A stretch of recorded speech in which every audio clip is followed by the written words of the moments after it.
ছি ছি, পাঙ্গাস মাছের আবার খায় কি? যাদের নাকি পাঙ্গাস মাছে অ্যালার্জি আছে, চাইলেও খেতে পারে না, আজকের ভিডিওটা শুধু তাদের জন্য। দুঃখের কথা কি আর বলবো ভাই, আমার জামাই তো পাঙ্গাস মাছ ছাড়া ভাতই খেতে পারে না। আসসালামু আলাইকুম, আমি তানহা আবারও চলে এসেছি আপনাদের মাঝে নতুন একটি রেসিপি নিয়ে। দেখতেই পাচ্ছেন আমি মাছগুলোকে ভালোভাবে ধুয়ে নিয়েছি।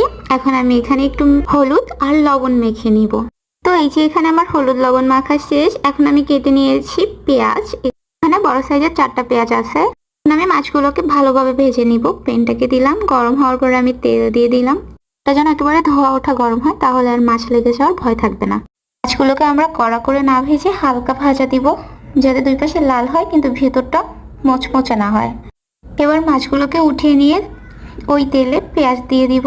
পেঁয়াজগুলোকে ভালোভাবে ভেজে তার ভিতরে সামান্য রসুন বাটা দিয়ে দিব। আদা বাটা না দেওয়াই ভালো।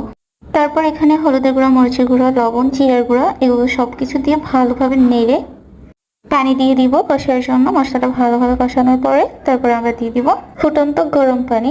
পানিটা ফুটে উঠলে আমরা এখানে মাছগুলোকে ভালোভাবে দিয়ে দিব যাতে ভেঙে না যায়। মাছগুলোকে দিয়ে দেওয়ার পরে মিডিয়াম আঁচ করে ঢাকনা দিয়ে দিব।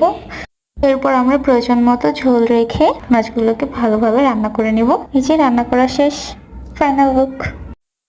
এতক্ষণ ভিডিওটি দেখার জন্য আপনাদের সবাইকে অনেক অনেক ধন্যবাদ। আল্লাহ হাফেজ।